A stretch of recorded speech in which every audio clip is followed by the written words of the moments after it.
ねえ、すみれ、最近、とあるゲーム会社の株価が下がったって聞いたんだけど、どうしてなの？あら、葵。それは UBI ソフトのことを言っているのね。最近、この会社が投資家からかなり厳しく追及されているのよ。UBI ソフトって有名な会社だよね。どうしてそんなことになっちゃったの？そうね。まず、最近の出来事として、関ヶ原鉄砲隊の影山さんのアートブックの件について、ちょっと振り返っていくわね。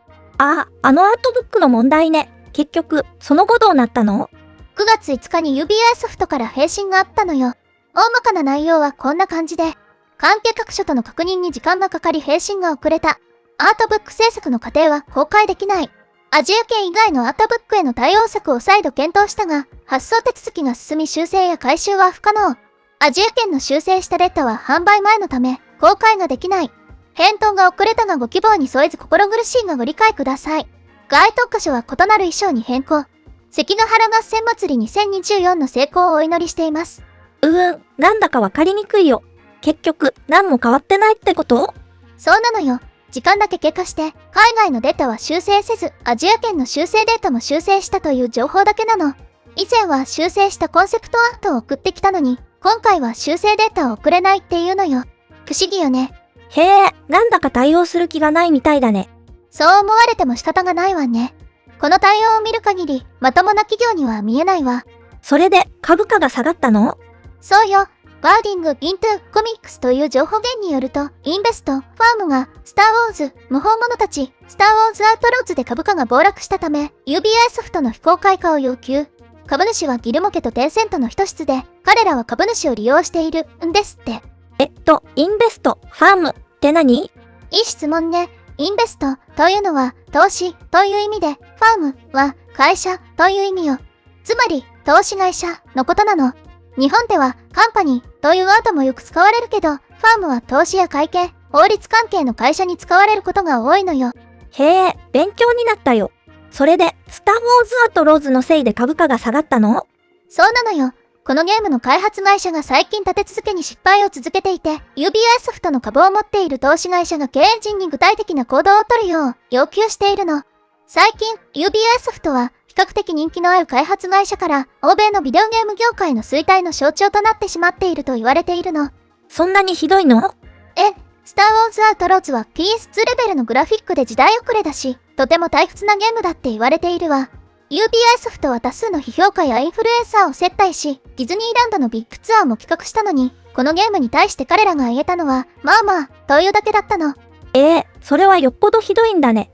でも、スター・ウォーズってすごく有名じゃない？そうね。スター・ウォーズは史上最高クラスのマーケティング費用をかけているんじゃないかと言われているわ。特に、インフルエンサーへの接待に莫大な予算を使っているらしいの。でも、そのインフルエンサーたちは、これはプロモーションじゃない、と言い張ってるのよ。へえ、なんだかおかしいね。そうよね。これ、最初のゲームプレイが公開された時、特に爆破シーンの評判が悪くて、あまりにもひどいということで、一時ミーム化したくらいよ。ゲームだけじゃなくて、主演女優も問題があったって聞いたけど、本当？その通りよ。主人公ベスとして登場する主演女優のゴンザレスさんが最近のインタビューで、ビデオゲーム業界には多くの制限や偏見、そして様々な政治的駆け引きがあります。と、こう言ったの。そんなこと言っちゃったの？そうなの。彼女は続けてこう言ったわ。この物語には男性のカウンターパートがいません。女性の視点から描くことに焦点を当てているからです。カナダに住むラテン系移民の私にとってはこれは信じられないほど素晴らしいものです。と。なんだか複雑な感じだね。そうね。彼女は女性として、有色人種の女性として、ラテン系として、という言葉を使って自分の立場を強調していたわ。それで、ゲームの評判はどうだったの？ゲーマーからはかなり評判が悪かったわ。バグの話も多く出ていたし。そして、これが株価にも影響したの。9月9日には UBI ソフトの株価が 1.05 ユーロ下落して、取引終了時には 13.67 ユーロという非常に低い価格になったのよ。大変だね。それで投資家たちは何か言ってるの？投資家たちは UBI ソフトの経営陣に対して会社を非公開化するか戦略的投資家に売却するよう求めているわ。特にクルパ氏という投資家は UBI ソフトの現経営陣の交代と新 CEO の選任を要求しているの。全員クビにしろって言ってるの？そうよ。クルパ氏は他の株主と結束して UBI ソフトとの委任状争奪戦を始めると脅しているわ。これはプロ棋士ファイトと呼ばれるものよ。プロ棋士ファイト？なんか難しそう。そうね。簡単に言えば、会社の経営権をめぐって、経営陣と株主が争うことよ。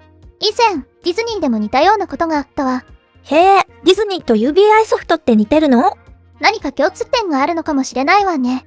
面白いことに、この投資家は、株主は彼らを利用するギルモ一族とテンセントとの人質だ、とも言っているの。テンセントは中国の企業で、2022年9月に UBI ソフトに大きな出資をしたのよ。なんだか複雑そうだね。結局、投資家たちは何が不満なの？投資家の分析によると、経営陣は四半期ごとの業績を上げることで投資家を喜ばせることに注力しており、ゲーマーに卓越した体験を提供する長期的な戦略に注力していないんだって。難しいけど、要するにゲーマーのことよりお金のことばかり考えてるってこと？そういうことね。短期的な利益ばかりを追求してゲームの質を愚かにしているって批判されているのよ。そっか。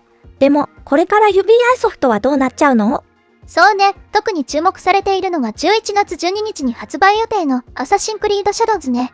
この作品の出来次第で会社の今後が大きく左右されるかもしれないわ。へえ、そんな大事なゲームなんだ。うまくいくといいね。そうね。でも正直、これまでの対応を見ていると、何があっても因果応報なんじゃないかなって思ってしまうわ。因果応報？難しい言葉だね。つまり、自分たちのした行動の結果が返ってくるってことよ。良い行いをすれば良い結果が、悪い行いをすれば悪い結果が返ってくるってことなの。なるほど。じゃあ、UBI ソフトはこれからもっと頑張らないといけないってことだね。そうね。ゲーマーのことを第一に考えて、良いゲームを作ることに集中すれば、きっと状況は良くなるはずよ。そう願うよ。こういった業界の動きは、ゲーマーたちにも影響があるから、これからも注目していこうね。